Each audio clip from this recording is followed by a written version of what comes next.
Hi, this is Dr. David Salomon, and you're living your superior self. I love that. That's perfect, man. Nobody's ever said that before. Doc, thank you so much for taking the time. How are you tonight? Hey, thanks for having me. It's great to be with you. Doing well tonight, doing well. Yeah. Any classes today? Any teaching? Yeah, we're finishing up the semester, so we're in the midst of finals and gearing up for the end of the year activities, commencement. Mhm. And then I've got a study abroad trip that's going to the UK right after commencement. So Oh, a lot of planning. that is. Let me ask you this. So I'm in college. I'm going back for psychology. Why do you Okay. guys always wait until the last month and then you guys just pile it on top of us? I just want It's to not answer that. intentional. I mean, I try not to do that in my teaching. I try to actually front load things more than back load them. But Uh, it's tough. I mean, because in most classes, you're kind of building and building and building, and then by the time you get to the end of the semester, it all sort of comes to a climax it comes out and of all left hits field. you. Yeah. Yeah, yeah.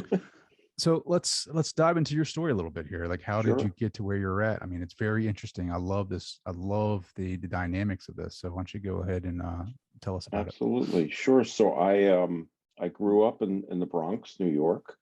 I was raised a sort of a cultural Jew more than a religious Jew. Although I did eventually was bar mitzvahed from an Orthodox synagogue, but it was more that that was the synagogue that was in our neighborhood than it was that we were Orthodox. We were not, and those experiences really affected me greatly, which I talk about in the opening to the book. I went on to college, started at Fordham University, good Jewish boy at a Catholic university. And the Jesuits really influenced me greatly. Um, Ended up eventually going on to graduate school for a Ph.D. And my work has been in medieval and Renaissance literature, religion, and culture.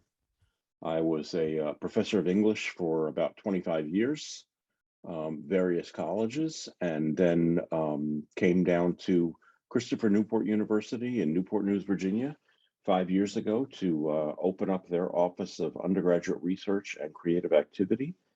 And I still teach courses here in our honors program and in museum studies and continue to do my research and my writing. So a ton of reading. A lot of reading, Mm. always a lot of reading. I ran a bookstore in the 80s, and that's probably where it started. And so my book collection is vast and varied. I read See, all well, over the place. I see the background. That's not like a real That's not background, but no, that's that's a Zoom background.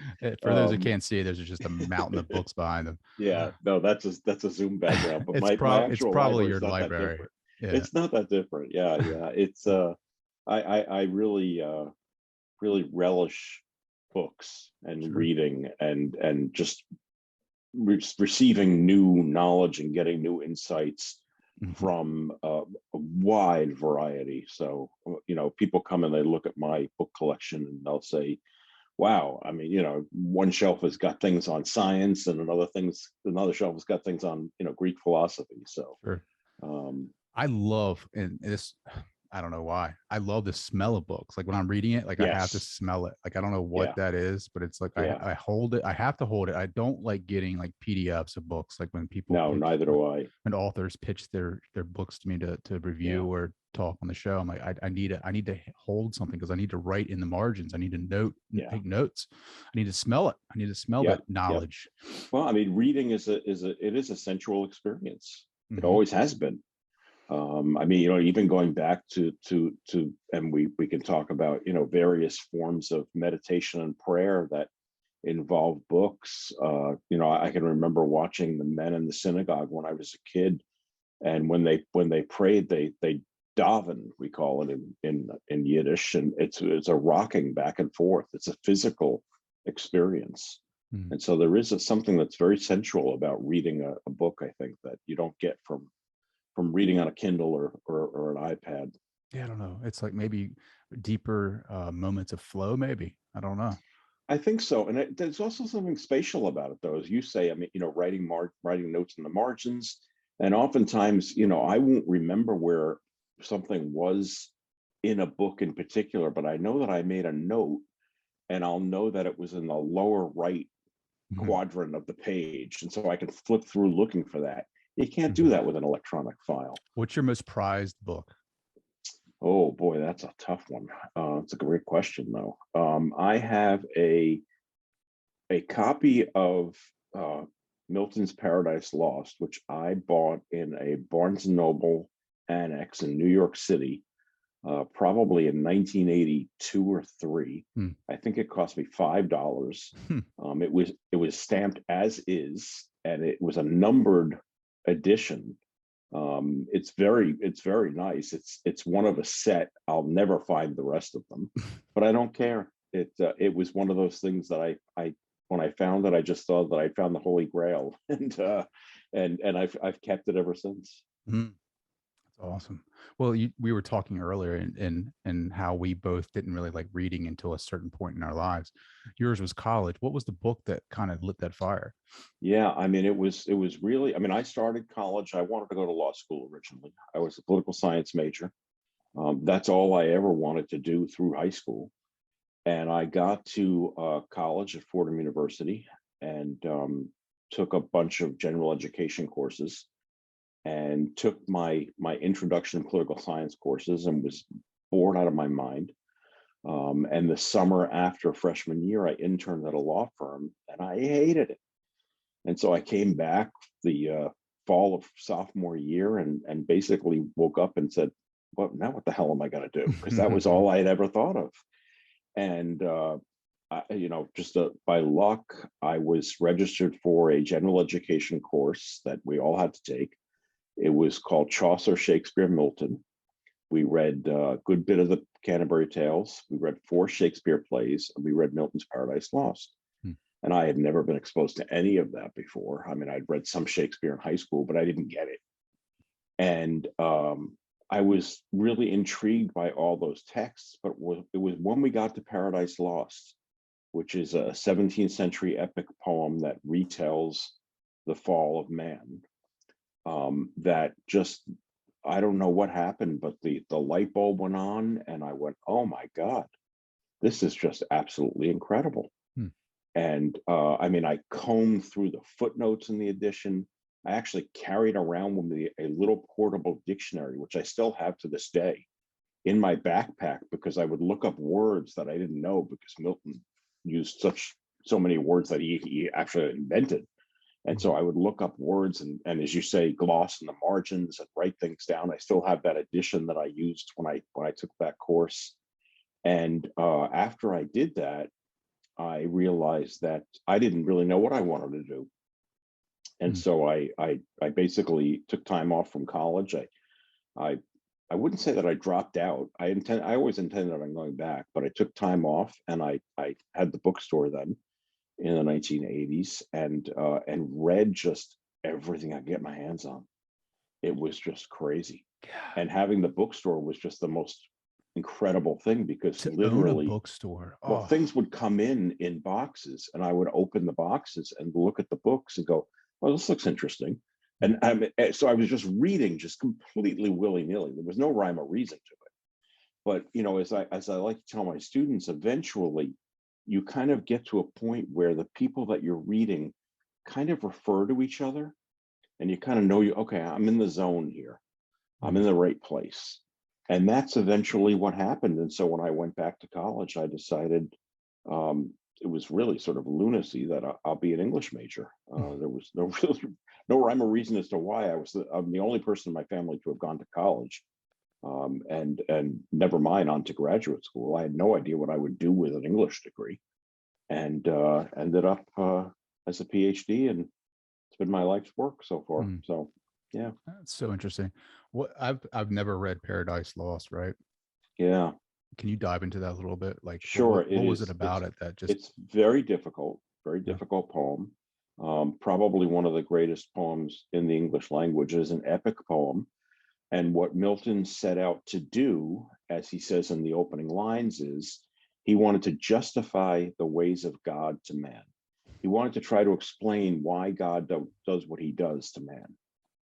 And the way that he goes about telling that story is to essentially retell the story of the fall in the Garden of Eden, of the creation of the world and the fall, And it's just absolutely amazing what he does with the characters and the backstory that he creates for them, and the internal soliloquies and thoughts that you hear of characters like Satan, to hear why he's doing what he does, and how he's conflicted. I just was absolutely blown out of the water, and I think it's why eventually I have now become very interested in the writing of Saint Augustine. I've been studying Augustine now for probably about 20 years, and Augustine is really at the base of Paradise Lost. It's Augustinian theology that really is behind a lot of what Milton's doing. But I mean, I read the poem, and as I say, I mean, I combed through the footnotes. I remember it was the Merit Use edition, which is completely outdated now. And there was, he kept mentioning in the footnotes this thing called Dante's Divine Comedy. I'm like, what the heck is that? I'd never heard of it. I didn't know what it was. And so I went to the bookstore in New York City, went downtown and picked up a used copy of it to see what it was about and read it. Same thing happened with Spencer's Fairy Queen. He mentioned that in the footnotes. And so I went to Gotham Books on 47th Street, one of the great bookstores in the history of this country, which sadly is now gone, and said, do you have this thing called The Fairy Queen by Spencer? And they gave me the Yale edition of The Fairy Queen. It was about 1,000 pages long, with endnotes. And I started reading through The Fairy Queen. I had no idea what the hell I was doing. I was really just scattered. And I had no one to guide me, which in a way I think was a good way to do it. Looking back on it, I eventually, of course, had some teachers who kind of helped me figure out, okay, this is what you should be doing. I mean, I remember so vividly being in a used bookstore with a poetry professor of mine, and it was always great going to these bookstores with him because he knew all this stuff that I didn't know. And so he literally would grab things off the shelf, stick it in my face, and say, you got to read this. And one of the things he did that with was a book by Susan Sontag called Against Interpretation. And I still have that copy, which cost me, I think, 25 cents. It's an old copy from the 1960s. And it was brilliant. He was right. I mean, I had to read that. But I probably would never have come up in a course. And I would never have done it if I didn't have that kind of guidance. And so the significance, and you know this as well, I know as being a student and being as well educated as you are at this point, the importance of finding good mentors who can just guide you in so many different ways, intellectually, personally, spiritually, right? I mean, we've all had probably those. And if we haven't, it's something that we certainly, I think, really should search out. It enriches your life. Well, being a mentor to the audience right now, like, where would you point them if they're just starting out on their path to spirituality, or just kind of like yearning for intellectual food, right? Where would you point them to kind of start those gears turning? Yeah, I mean, there are places that I would point them to, but they might not be the places that everyone would go. But if somebody's setting out like that, one of the first things, and I can't tell you how many copies of this book I've given to students over the years. It's a book by Alan Watts called The Wisdom of Insecurity. Alan Watts, the infamous teacher of Buddhism, recorded incredible lectures in the 1970s, which still air on NPR stations. You can listen to them, and wrote, I don't know how many books, and just really accessible books. I mean, what he was trying to do was really to write about Buddhism for the West, because Buddhist theology, Buddhist philosophy is so really antithetical to most of what the West is about. And it was a time in my life when I was really struggling, and I had the bookstore, and there was a copy of it on the shelf, and I was like, oh, what the heck is this? I'd never even heard of him. I didn't know who he was. But the title seemed intriguing, and it is a book which really teaches you it teaches you, as the title says, the wisdom of insecurity. So the importance of letting go, the importance of just being with yourself Mm. instead of just always yearning and reaching for something, right? I mean, one of the Four Noble Truths is that desire is suffering, and really that's what's behind a lot of it. Mm. Why do you think it's so hard for us Westerners? Is that because of that desire aspect of it? Yeah, I mean, we are capitalists, we are materialists, and we have a completely different perspective about spirituality than most in the East do. And when I've taught courses in Western and Eastern religions, it's really easy to lay out those distinctions, right? I mean, in the West, the divinity is external to us. We pray to God in Judaism, Islam, Christianity. What is that, divine In command theory or something like that? Yeah, well, yeah. And in the East, in most Eastern philosophy, God is within. You meditate, you pray within. And so the attitude is more like, you want to change your life, look inside and change your life. Whereas in the West, we pray to God and ask for things.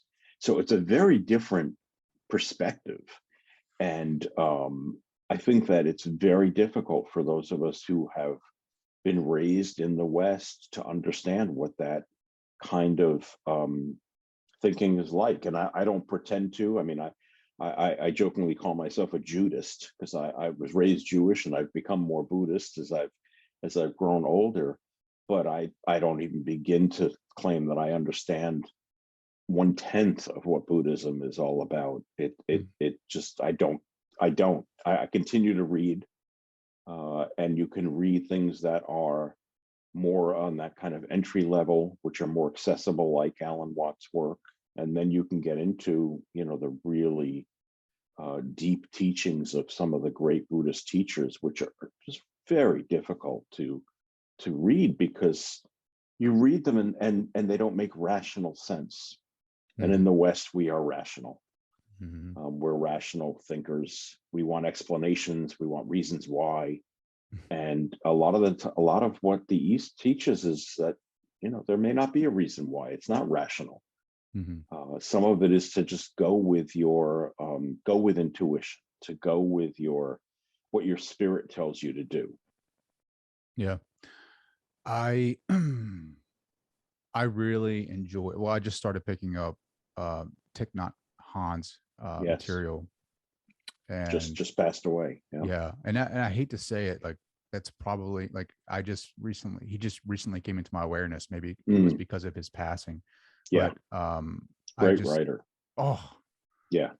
unbelievable, right? Yeah. And it isn't hard for a Western mind to pick up his Right. his methods or his philosophy. It's very like his thoughts on anger have really Yes. helped me, especially Yes. with healing, That book is terrific, isn't it?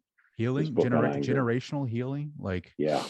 oh, Yeah. because you're right. Because Westerners, like, we put those the divine command theory where God is outside of us or our gods are outside of us, external. Like we're trying to be perfect for them, so that way we earn our way into heaven. Where the East is very much into going inward and being Absolutely. what it is that you want to be.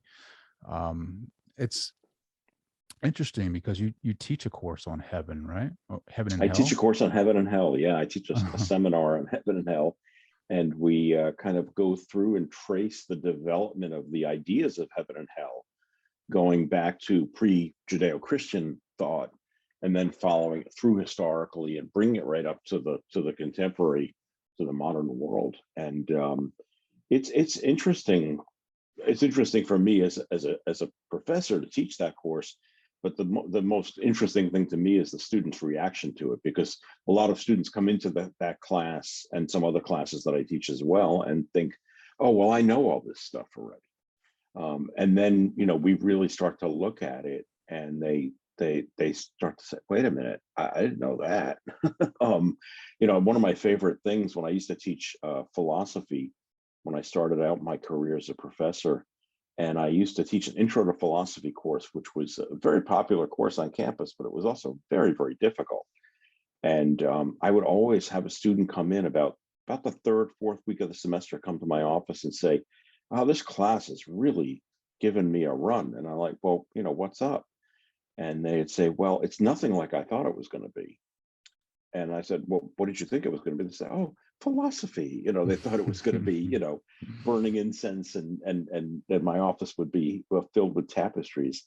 And they would say, the things that we're discussing are really challenging me to challenging all the things I believe. And I would sit there and sort of pause and say, well, that's a good thing, right? Because if your beliefs stand up to the challenge, they'll become stronger. And if they can't stand up to the challenge, you need to re-examine the beliefs. And that's really what spiritual growth is all about. Sure. I'm trying to get out of the belief system. I'm trying to go on experiences.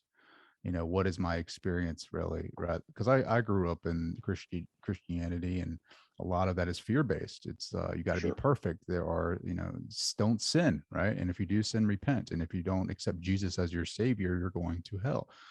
And as I grew up, it just never felt right to me. It just felt like it just never resonated, because we are naturally sinners, right? In the eyes of, in God, right? We're natural.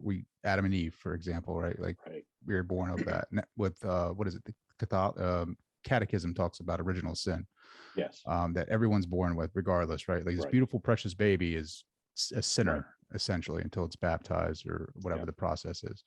But to me, it's just experiencing my own life and experiencing my own consciousness and seeing what feels good, what feels bad, and like going inward and seeing the conditioning and seeing how my body reacts to different things because of that conditioning, and trying to understand, what is the trauma that's inside? Why am I reacting this way? Like, my consciousness is only like this small compared to everything else. Like, my heart is pumping by itself. What is that?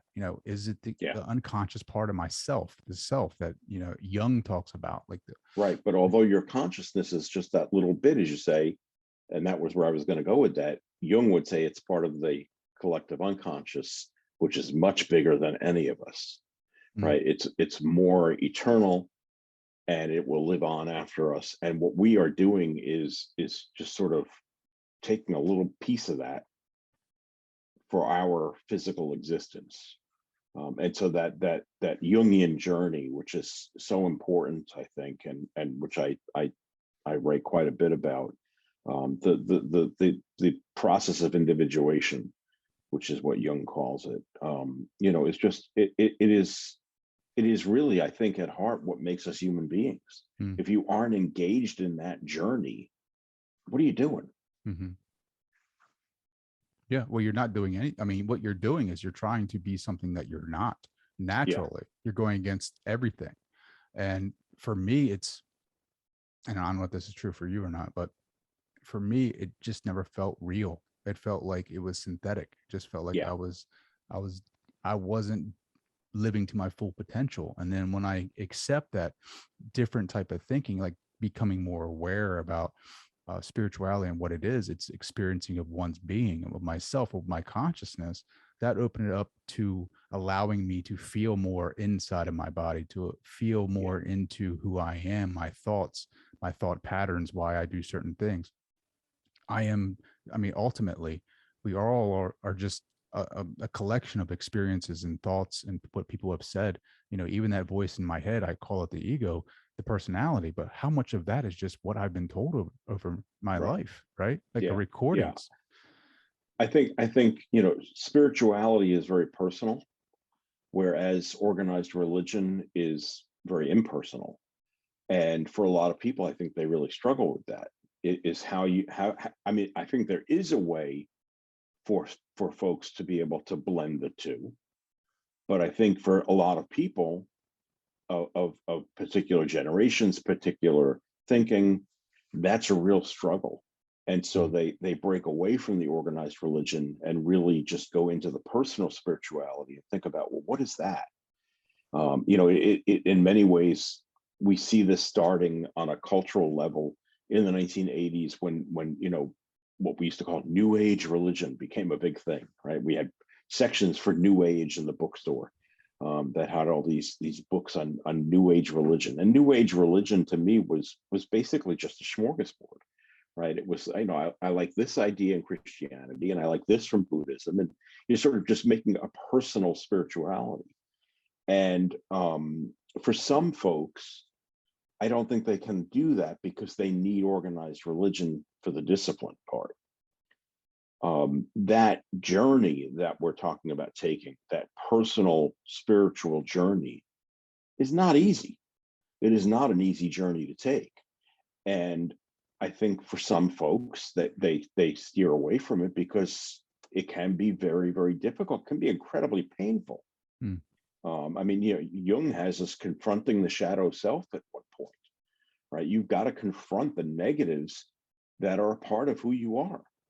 And that can be just incredibly ugly and painful. But if you can do that, and if you can reconcile yourself with your shadow self, you can then move on and you can use that. But I think that for many people, it's just too frightening. They Sure. can't do it. The classic scene that illustrates that is from The Empire Strikes Back, Star Wars film, when Luke has to go into the cave. So he's training with Yoda. I don't know how much of a Star Wars fan you are. He's training with Yoda, and he senses there's a cave, and he senses that he needs to go into the cave. And Yoda tells him, you won't need your weapons in there. There's no reason to take them. And what he's doing is he is going inside himself and confronting the shadow self in the cave, which is a dark cave. He eventually confronts Darth Vader, and they fight in the cave, and Luke chops Darth Vader's head off, and his head rolls on the ground. And then the mask, Darth Vader's mask, disintegrates, and it's Luke. So really what he's confronting is himself. That's so deep. In that cave. Yeah. That's so deep. I mean, because I think we have, well, if you talk about the archetypes, right? Yeah. I mean, we all have, like, think about the person that you despise the most. Like, ultimately, that's just a mirror into your dark, like your exactly. shadow. Yeah. I mean, even like everything that was going on with the president, our past, not this one. Well, even if you don't like this one, right? It doesn't matter. Yeah. Whoever you don't like, there is aspects of you there. I mean, yeah. No, I agree. And that's where, and I talk about that in the book, because that comes in the sin of envy, and looking at somebody else and really, what are you doing there, right? I mean, you're, in many ways, it is kind of looking at a mirror, right? And seeing your own reflection. And I don't know about you, but I hate my reflection in the mirror. I don't like mirrors as a general rule. But the metaphor of the mirror, of having to really look at yourself, it's what Hamlet tells his mother in Shakespeare's play. Sit down and look at yourself and really look at your soul. Really look at who you are, and that's a frightening thing for us to have to do. Absolutely. When do you look at yourself? Like, when do you, is it during like meditation? Is it during, I don't know what that looks like for you, but sometimes it's during meditation. More often than not, though, it's more of that kind of the mystical glimpse that you get every now and then, where over the course of the day, all of a sudden something will happen, or you'll say something, or you'll see somebody do something, and all of a sudden it's just like that poke in the side with a stick that goes, oh, wait a minute, what was that? That didn't feel good. And it's like, well, why didn't that feel good? Well, because that's you, and that bothers you, and you don't like that part of yourself. And so, how are you going to deal with that then? I think, and so that's part of it. Part of it is being aware, is having the awareness. But that's not enough, right? I mean, then you got to do the next step, which is, okay, so now what are you going to do, right? I'm aware, if I'm a jerk, I'm aware of it. But okay, so great, you're aware that you're a jerk. Now what are you going to do, right? I mean, you've got to figure out, how am I going to reconcile with that? Because you're not going to necessarily, and I don't think Jung would argue that you're not necessarily going to stop being a jerk. It's part of who you are. It's maybe part of your shadow self. The point is figuring out how to negotiate with that and reconcile yourself with that so that you can move forward. Mhm. I think quieting it, that part of you down, right? Like, or being aware of it, like what you're saying, and then kind of being more conscious to it when you're in situations where you might be triggered, where it becomes unconscious reactions, Sure. right? Like when you catch it, being more conscious of it. It's happened to me before where I've been in a situation where someone has said something and I get triggered by that, or I have a response that is unconsciously driven, right? Like I'm become aware of it. I can catch myself and say, all right, I'm not going to respond in that way again. But I can't catch it every time, right? But No, this is the process of being a human. This is right. us, coming That's in growth. here. Yeah, it's growth. It's spiritual growth, being aware, Yeah. and then just kind of working on that and getting better and growing. But that being aware of the triggers is part of that process, right? Mhm. You have to learn, okay, what are the triggers so that I can either avoid them or I can make sure that I'm not falling into that trap, Sure. right? So if the trigger appears, it's like, okay, I recognize that for what it is. I'm not going there, right? It's like when somebody tries to bait you, right? You're trying to bait yourself in that way, in some sense. Mhm. And so, how can you stop that from occurring? Well, I've been reading a lot of energy literature too, and a lot of the trauma that I've been experienced doesn't necessarily have to be like physical trauma, but emotional Sure. trauma too Oh yeah. rests in the body. And unless you deal with it or heal with it, it will stay there, right? Because um, energy can never, it's not created nor destroyed, right? So it will reside somewhere, and most of the time it's in your body. You can see it with diseases and cancer and stress and anxiety and all of that. I won't go into that, but there, I can tell in my body when I'm experiencing certain types of pains or aches or something like that, that is un unlooked at anxiety or stress or even past traumas, where I've been looking at it more closely through meditation or just kind of mindfulness and seeing what it is that's triggering that, and then trying to heal it and just kind of push it out or just kind of breathe it out of my body. And it's been fascinating work. I feel better. I feel more connected to my body more than ever, and it's allowing me to be more conscious in certain situations where I might be triggered by something. What are your thoughts on that? Yeah. I mean, trauma is very real. And as you say, we're not just talking about physical trauma. And so, from a Jungian perspective, the argument would be that you also carry the trauma, in some sense, of all human beings who've gone before you, because you're tapped into that collective unconscious. And I started to realize this when I started studying about the Holocaust, that many modern Jews, even if they have no physical connection to the Holocaust, share in the trauma of the Holocaust in some way on that sort of psycho-spiritual level. Hmm. And that can be very real for certain people. Hmm. Real for some people more than others. I mean, as a young kid, I mean, and I should say, I mean, I have no family who were involved in the Holocaust. My family came to America before that ever happened, so they were here already. But nonetheless, I can remember growing up as a kid. I didn't even know what the Holocaust was. It wasn't taught in schools like it is now, and I will never forget when I finally realized it. It was when I was in college, because growing up as a kid in the summertime, going around corners of the bakery, G&R Bakery, to get a rye bread well baked with seeds sliced. I had it memorized, and my mother would send me with the 25 cents to get the loaf of bread. And when I went in there in the summertime when it was really hot, this is before every place had air conditioning, the women who worked there would now be wearing short sleeves because it was so warm. And some of them had numbers on their arms. Hmm. I was like, what the hell is that? I had no idea. And it wasn't until I got to college that I realized they were Holocaust survivors, Wow.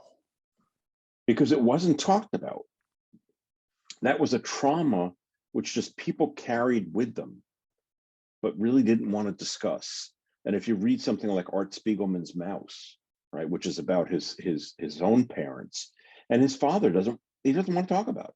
Right? Sure. He went through hell, and it's not something they want to talk about. That's why Steven Spielberg's oral history project is so important, to try to capture the oral history from these Holocaust survivors who were disappearing at such a great rate as we've gotten Mm-hmm. further away from that horrific event. Mm-hmm. But you know, Victor Frankl, right? Like, I mean, his. Victor Frankl and Elie Wiesel and Primo Levi, right? I mean, there's Simon Wiesenthal. Yeah, there's a whole series. But I worry that we're experiencing the same thing today again with what's going on in the Ukraine, and we're going to have mass amounts of people who are going to carry the trauma of what they've experienced and what they've gone through, and what we're going to do with that in the future and how they're going to cope with that. Because by all accounts, from what we're hearing, it's just absolutely horrific. Sure. And you know, these families which are being separated. I was listening to something earlier today, and someone was talking about the fact that she was taking in a family in Poland who had just come across the border. But before they came across the border, she had called the people she was going to live with and said, "Can you get this list of items? Because I need to give them to my husband because he has to stay and fight." And it was a list of things like body armor.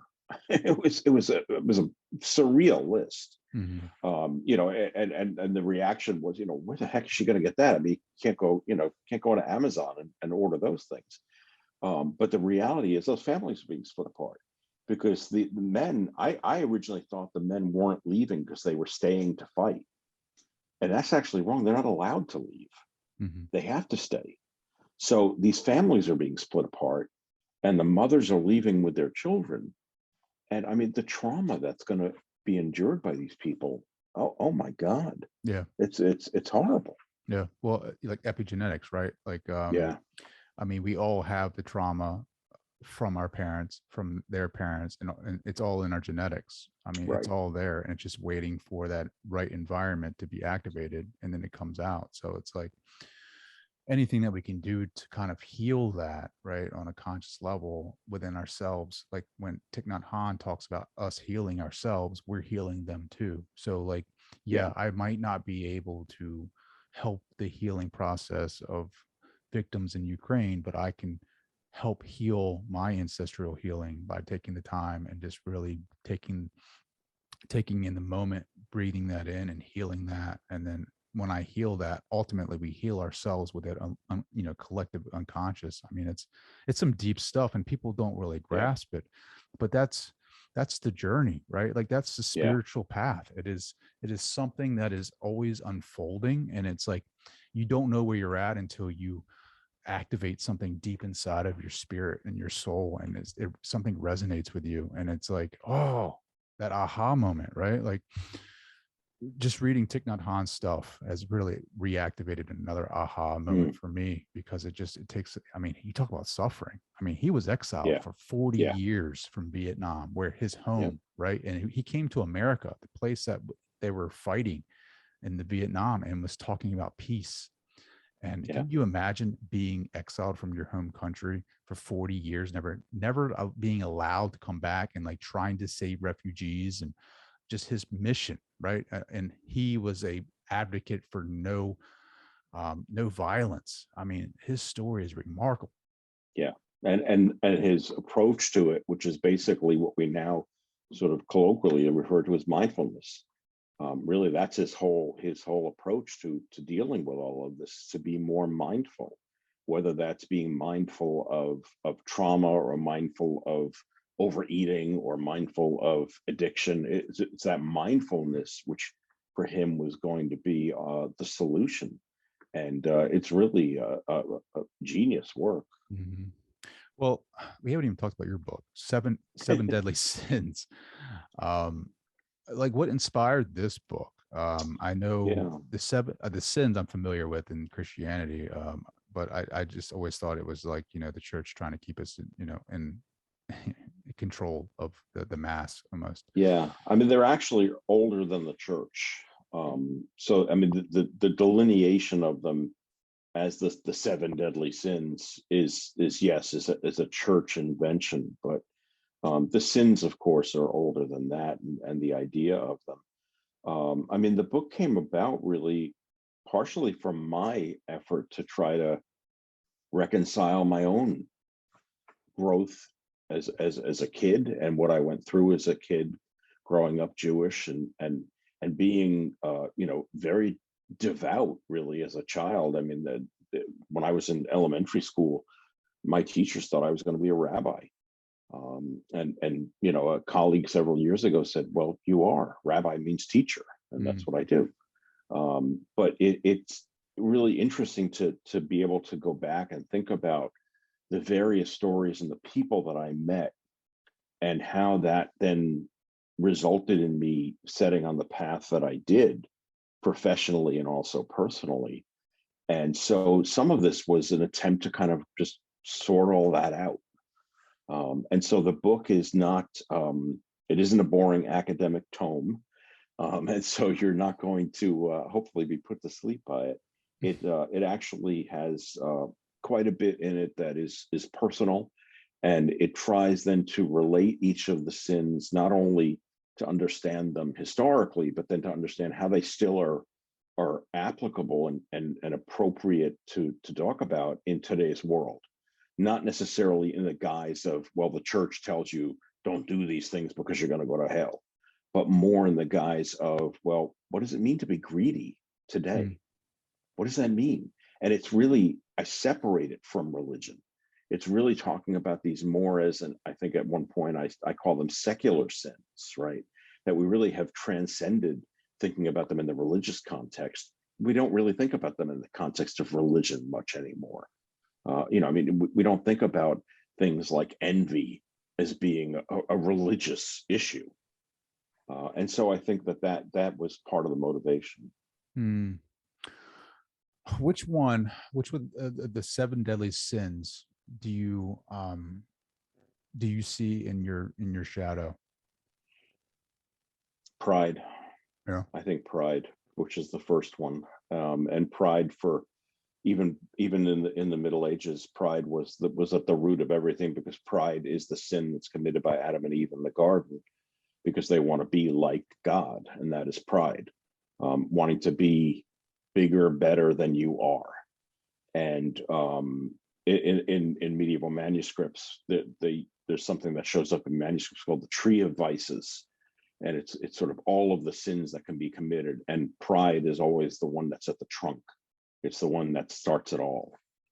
And I think that is the one that I've struggled the most with in my life, is understanding who I am and what my place is, and not allowing my ego to run away with the show. But is it so bad to be prideful, though? It isn't. I mean, and that's the curious thing too, because today we tell kids, be proud of yourself, right? I mean, all of these are about excess. So any of these sins, pride, lust, greed, gluttony, all of these, the idea is they're not bad in and of themselves. They're bad in excess. And the point is, you have to show moderation. You have to know how to live a life that is the middle way, as the mystics would call it. And that's difficult for us, right? So how much is too much when you're at the all-you-can-eat salad bar, or the all-you-can-eat buffet is probably more likely, right? How much is too much? And our culture has an interesting take on this, right? I mean, one of my favorite things that I ever saw, it's a photo that I have actually hanging up in my office, that I took on a street in Hay-on-Wye in Wales when we were there 25 years ago. We were walking down the street, and there was this restaurant. I'll never forget it. We had to walk down a couple steps to go into it. And they had a sign in the window, and it said, there was a price, I think it was like £8 or something. And it said, eat all you like, as opposed to all you can eat. Different approach, right? All you can eat is eat till you burst and you can't move. Eat as much as you like is a very different kind of thinking when it comes to this. And so moderation is the key for all of these. So being prideful, being proud is not a bad thing, right? We want people to be proud of themselves, But it's about knowing when you've crossed the line Sure. and being able to discover about yourself where that line is, because it's different for everybody. Hmm. It's funny though, if you go into a buffet when you're hungry, you'll eat the entire buffet. But if you go Sure. into a buffet and you're hungry and you mindfully eat, like you take something, a bite of salad or a bite of spaghetti or a bite of something and like really savor it and Yeah. like take the time to breathe and connect and eat and taste and get the entire experience, like you eat a fraction of what you might have eaten Oh, before. definitely. And I've realized that recently because I've struggled with my weight my entire life. And finally started to realize just recently in the last couple of months about eating moderation and eating smaller portions of things and just being satisfied with what I've got there and not just always thinking about, well, how much can I eat rather than, what do I need? Yeah. And is that's enough. One of the great mindful exercises, I think it's one of Thich Nhat Hanh's in one of his books on mindful eating, is eating one M&M, right? But really savoring that and tasting it and being aware of the texture and it just, that's mindful eating, right? Yeah. Yeah. I mean, you could do that with anything, right? Like really Sure. being mindful in this conversation. Like imagine if Yes. all how meaningful our conversations be if you were like fully present in the moment and like Yeah. really just breathing in and breathing out and sharing that space and like listening to what the other person is saying and seeing where they're coming from, where their experiences may have taken them, where they're coming from. Maybe they're past traumas and that's why they see something in a certain light. Yeah. I mean, we would ultimately probably be less judgmental of other people, really. Well, it's about focus, right? I mean, if we could focus more on each other when we're engaging with each other, the way you and I are right now, then that's a very different experience. But part of the problem is that we live in a contemporary world that is just determined to spread our attention thin 10 different ways to the wind, right? Hmm. There was a psychologist several years ago came up with a phrase she called it continuous partial attention. That's really what we're doing. It's continuous partial attention. We never really pay full attention to anything because there's just so much going on, a lot of it with technology, that is difficult. And so we just are continuously paying partial attention. Hmm. And it's resulted in things like, a generation of kids who have trouble doing sustained reading. I know if I assign reading that's more than 5 pages, a lot of students really struggle to do that because they just can't, that doesn't hold their attention. Hmm. We live in a world of sound bites. Sure. Yeah. I mean, I'm right there with. It's weird though the way that I consume information. Like I can read something and get it, but if I listen to it, like if I like YouTube has been a game changer for me. Like if I don't need Mm, to look at it, but if it's on in the background, if I'm like really fully present in the moment, like I can, especially with going back to school for me is and going back and doing the math portion, the statistics. Like if I can like if I, man, I just wish I had this back when I was in high school or college, like just YouTube, just being able to go back and take the reps and just learn it that way. yeah. But you're absolutely right. We're always looking for the hack. We're always looking for the 10 best ways to enlightenment, 10 best ways to heaven, 10 best ways to manifestation, right? Like, I Yep. mean, it's always 10 best steps when in actuality, it's like just just be present, be more present, Well, we're right? looking we're looking for the easy way, right? I mean, it's a traditional, conventional Western approach. Give me the pill, Mm-hmm. right? Give me the pill that make it better. Um, I don't want to have to do the work. Give me the pill. Mm-hmm. And so I just, if you can give me the BuzzFeed 10 best ways of spiritual enlightenment, hey, I'm there. Give it to me, right? But that's not what it is. I mean, and you know that. I mean, and that's what Jung is talking about. Is it's a lifelong process, and you may never get there, Mm-hmm. but that doesn't mean we shouldn't try. That's why we have reincarnation, right? Well, if you're going to look at certain traditions, sure.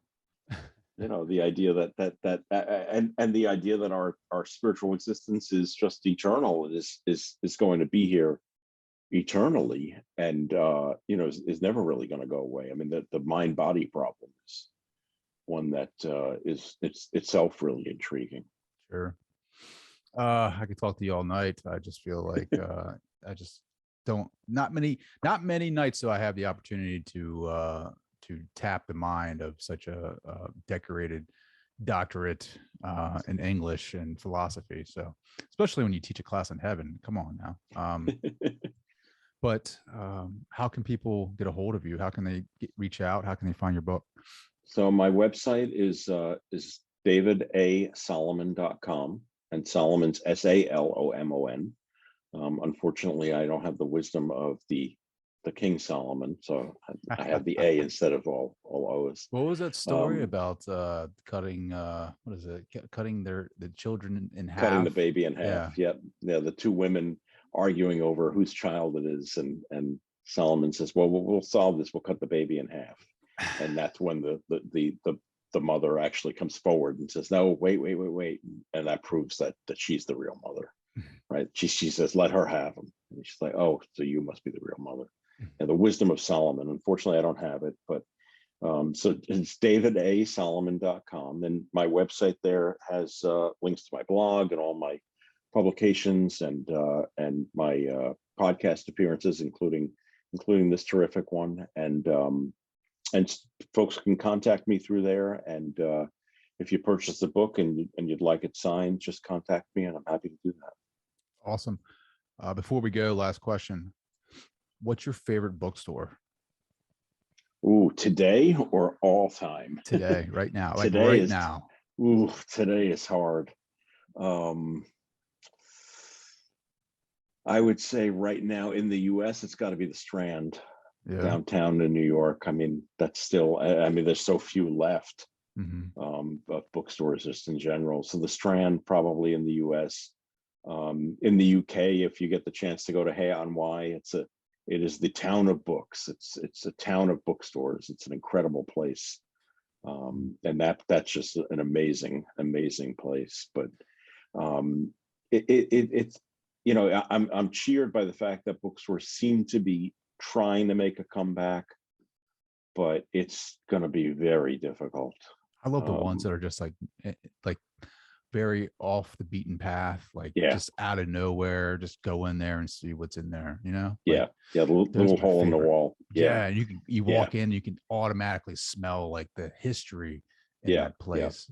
And usually I can walk into those kinds of places and just when you walk in, you either get the vibe or you don't, right?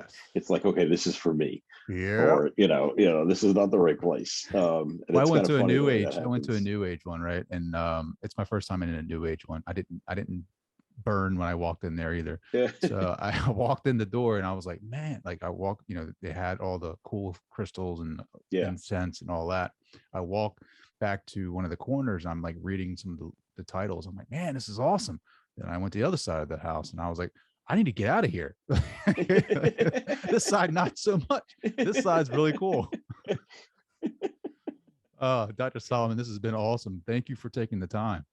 Thanks so much. Thanks for having me on. I really appreciate it. Great conversation.